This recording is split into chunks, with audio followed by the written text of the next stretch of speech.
valuation. On occasion, Gurdjieff would speak about the importance of being a good merchant, saying, "Many things are said about merchants in ancient writings. For example, several times merchants are mentioned in the Gospels, and so we have to learn what it means to be good merchants."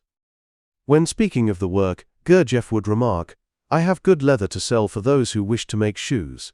Practical common sense must become part of the work, because if we do not value the work, then practical common sense will tell us that we will begin to lose it. One easily loses what one does not value. A practical relationship with this work is therefore necessary, as Gurdjieff indicated in his analogies, not a sentimental one. When we do not work, we find the work at an increasing distance from us, and it is not surprising that this should be so, as it's a practical question. When we work, we get something from the work sooner or later, and when we do not work, we get nothing from the work. This is a practical relationship at play. Then, as good merchants, we should be capable of seeing how the matter stands, and therefore what to expect. If we put nothing into the bank, then we shall soon be overdrawn. However, remember that in the case of this work, as any investment does, it can pay good interest, giving back considerably more than we put into it. This idea is often spoken of in the New Testament and elsewhere. For example, in the Sermon on the Mount, the words occur, "Give, and it shall be given unto you, good measure, pressed down, shaken together, running over." See Luke, chapter 6, verse 38. Let's take then the quote of Gurdjieff regarding leather for sale, to those who wish to make shoes. Two stages are illustrated here. First, one must purchase the leather, then second, we must make it into shoes. So what does this buying of leather mean? No one will buy leather if they do not value it. Later the question arises as to how we value the work. What one started with becomes useless. What is the quality of our evaluation at this moment? On this depends the capacity of eventually making shoes. However, for a long time our valuation of the work is inevitably mixed up with all sorts of other ordinary valuations of life, and so has to be situated alongside them. Afterward a form of separation begins. Inner taste is developed to the point of discriminating internally between our different kinds of valuation. Valuing has really to do with whatever it is that we hold passion for. For a long time we love through ourselves as reflected in others. Love is a difficult word, used in so many senses, on many scales, and usually absurdly. The central idea of the work is that there is another order above us. If we disbelieve this, then the work remains as something on the same scale as life and its interests, nothing more than a good tale to be shared at a campfire. In life, we do things from a certain side, one that is difficult to define. P.D. Ouspensky would speak on the subject when students would use the term self-love. However, he was not satisfied with the definition that others used, such as self-admiration, self-merit, or even self-liking. Ouspensky seemed more inclined to this last word though, and said, yes, something like that. One has to see it acting, however, apart from words. If we do this work only from self-liking, then our valuation of the work is mixed up with that factor. The work is not a higher order yet, not something quite beyond ourselves. It rests upon our self-esteem, and so naturally, if that self-liking is offended, then the work fades and becomes a remote thing. This difficulty belongs to everyone. Ordinary run-of-the-mill everyday people such as ourselves, through self-admiration or self-liking, really prefer themselves to others. Under the influence of this form of love, we despise other people in comparison with our own self-view. It is not that difficult to observe this point or level in everyone. In that situation, or at that level of being, we are all liable to dislike or even hate those who do not pay us the appropriate attention, those that in some way respect and honor us, our viewpoints and behavior. Anyone that does not to some degree praise or even approve of what we do or say. So we feel a desire for retribution, retaliation, and even cruelty, if this form of love is not satisfied. We may adore all those who pay us sufficient homage in one form or another. In other words, our love is connected with and conditional upon an expansion of our own self-love, and is rarely independent of it.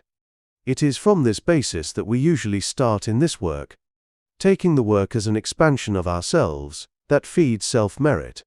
This is inevitable at the beginning. Its presence can be seen through self-observation and sincere reflection. The work then is not something higher than ourselves, but something that under favorable circumstances makes us feel bigger. This is its usual course, an experience that we must share until some feeling makes us face it, then see on what basis we value the work. We ask ourselves, what is the quality of my valuation? Where do I put the work in myself? Is the valuation of myself far greater than any valuation of this work? The first step is to realize that it is, and not to pretend, as a change in our quality of love always represents change in a level of being. We can be taught all manner of things, but unless our level of being is raised, it can lead only to nothing. This is the greatest problem of esoteric or any conscious teaching, whose aim is to raise mankind from the level of animals. Barbarism increasingly threatens us today, in an age where knowledge, technology and gain are taken as the goal, not change in our level of being.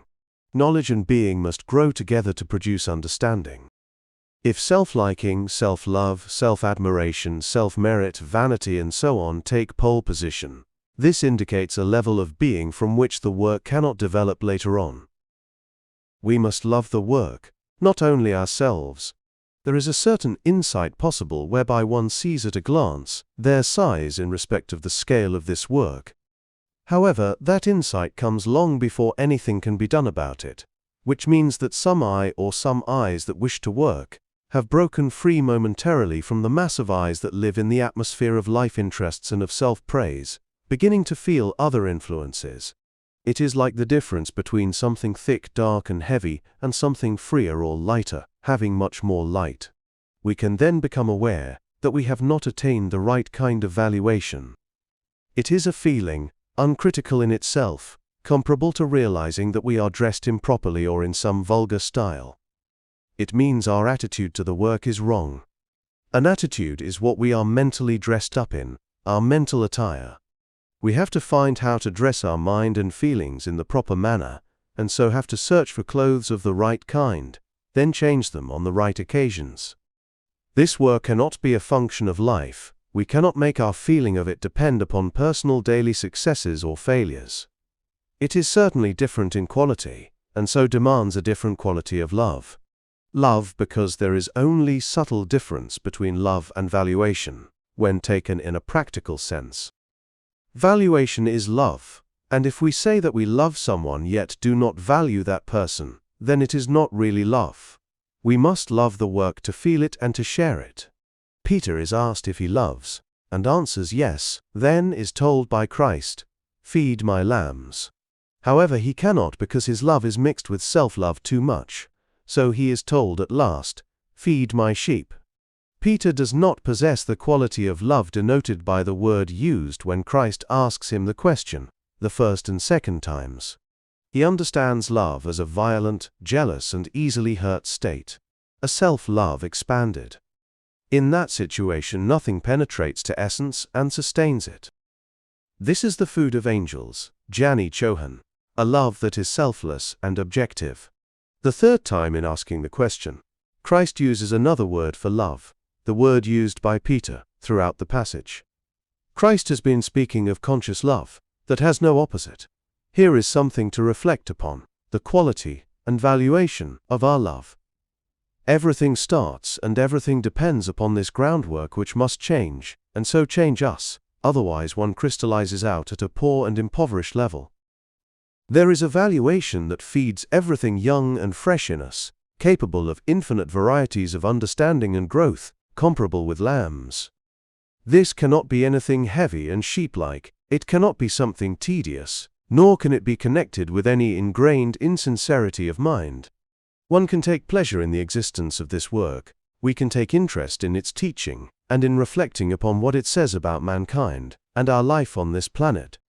These are necessary forms of valuation, but they do not conflict with self-love, and so fail to make the work emotionally strong enough.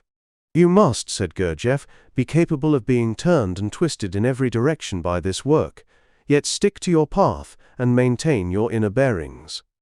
This means that our valuation of the work, our attitude to it, our love of it, becomes stronger than all manifestations of self-love. Nothing that happens to us in life can break our spirit. The work is then another being in us, another higher body. But this being, this body, cannot be formed and nurtured through self-love. That is the point.